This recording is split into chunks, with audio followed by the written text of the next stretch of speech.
Apa khabar semua? Hari ini, jom kita mulakan satu kembara keusahawanan yang agak unik. Kita akan terokai bersama-sama bagaimana warisan busana tradisional kita ni boleh kita angkat menjadi satu legasi perniagaan yang bukan saja lestari tapi juga relevan untuk generasi akan datang.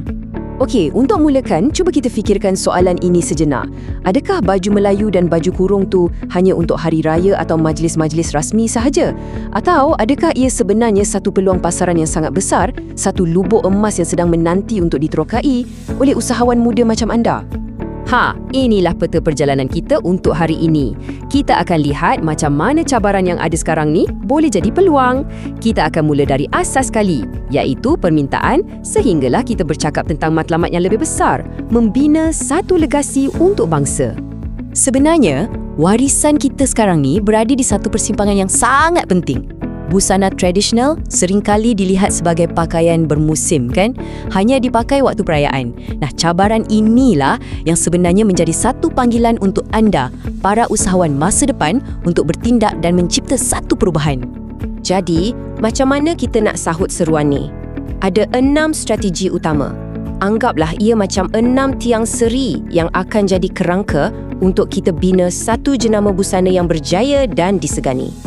Jom kita terus masuk ke strategi yang pertama dan lihat dari mana semuanya bermula. Permintaan pasaran ni, ia tak wujud tiba-tiba. Ia perlu dipupuk dan benihnya perlu disemai dari tempat paling asas, iaitu di rumah dan juga di bangku sekolah. Kita semua tahu kan, ibu bapalah guru budaya kita yang pertama.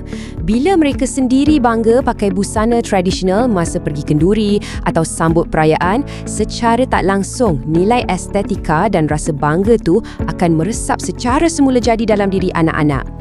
Dan pepatah ni, melentur buluh biarlah dari rebungnya, memang kena sangat dengan situasi ni. Asas permintaan heritage tu dibina dari kecil lagi. Bila seorang anak tu dah biasa tengok dan pakai sendiri busana warisan, ia akan jadi sebahagian daripada identiti diri dia, bukan lagi sesuatu yang dirasakan asing.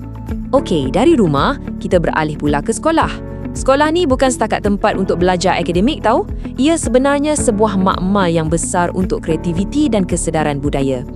Di sinilah generasi muda kita didedahkan kepada betapa kayanya kepelbagaian warisan bangsa kita. Cuba bayangkan masa sambutan bulan kemerdekaan, semua pelajar datang ke sekolah pakai busana kaum masing-masing. Meriah kan? Suasana macam ni bukan saja boleh pupuk perpaduan, tapi ia juga boleh jadi platform inspirasi. Untuk anda, para pelajar bidang keusahawanan dan rekaan, inilah peluang keemasan untuk perhatikan trend, kaji potongan baju dan dapatkan ilham-ilham baharu untuk perniagaan anda nanti. Sekarang, kita masuk ke medan perpenturan zaman moden, dunia digital. Di sinilah tempatnya, di mana busana tradisional boleh diangkat daripada sekadar warisan kepada satu trend yang digila, terutamanya untuk menawan hati generasi baru. Lihat saja betapa besarnya kuasa seorang pempengaruh media sosial.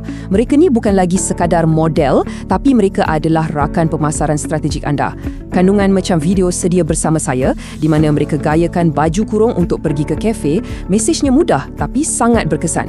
Ia seolah-olah memberitahu pengikut mereka, tengok ni, busana ni bukan untuk raya saja. Ia sebahagian daripada gaya hidup harian kita. Jadi, apa kesannya?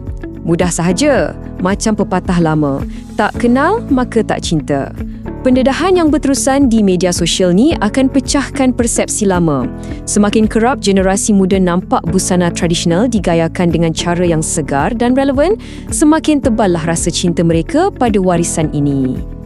Baiklah, sekarang kita sampai ke bahagian nadi perkongsian ini, khas untuk para usahawan. Persoalannya, macam mana kita nak ambil sesuatu yang klasik dan jadikan ia relevan untuk pasaran hari ini, tapi pada masa yang sama, tak hilangkan roh dan identiti asalnya. Jom kita ambil baju Melayu Johor sebagai contoh. Potongannya klasik, semua orang kenal dan kaya dengan warisan. Inilah titik permulaan kita. Inilah kanvas anda untuk mula berkaya dan berinovasi. Okey, dekat sini kita boleh nampak perbezaannya dengan jelas sekali. Dari segi fabrik, contohnya daripada fabrik klasik yang mungkin agak panas, inovasi anda ialah dengan menggunakan kain linen atau kapas yang lebih selesa untuk cuaca harian kita di Malaysia. Daripada rekaan yang perlu ditempahas, anda boleh hasilkan koleksi sedia pakai yang moden dan mudah dibeli. Dan yang paling penting, anda boleh beralih daripada kedai fizikal kepada platform e-dagang seperti Shopee atau TikTok di mana pasaran sebenar anda berada. Ingat, sebagai seorang usahawan yang bijak, anda tak boleh bergerak sendirian. Anda perlu faham dan manfaatkan ekosistem di sekeliling anda dan ini termasuklah peranan yang dimainkan oleh pihak kerajaan. Contoh mudah, dasar kerajaan yang menggalakkan penjawat awam memakai busana tradisional pada setiap hari Khamis. Ini bukan sekadar satu peraturan biasa. Bagi seorang usahawan, ini adalah satu segmen pasaran yang stabil dan terjamin. Ini mencipta permintaan yang konsisten. Maksudnya, ada pelanggan yang sentiasa mencari produk anda setiap minggu. Baiklah, kita dah lihat semua strategi tadi. Daripada rumah, ke sekolah, ke dunia digital, sampailah ke inovasi produk dan sokongan kerajaan. Semua ini sebenarnya membawa kita kepada satu matlamat akhir yang jauh lebih besar. Inilah dia. Inilah titik penentu kejayaan kita. Matlamat utamanya adalah untuk mengintegrasikan busana tradisional ke dalam almari pakaian harian generasi moden. Bila seseorang tu dah mula memilih untuk pakai baju kurung ke kelas atau baju Melayu ke pejabat dengan selesa, pada waktu itulah kita tahu warisan ini benar-benar hidup dan lestari. Dan usaha kita ini boleh kita rumuskan dengan satu pepatah yang sangat indah.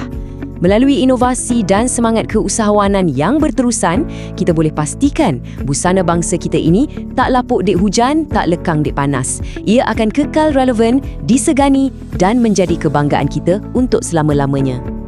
Jadi, kembara kita dalam perkongsian ini dah sampai ke penghujungnya. Tapi, kembara anda sebagai seorang usahawan baru saja nak bermula.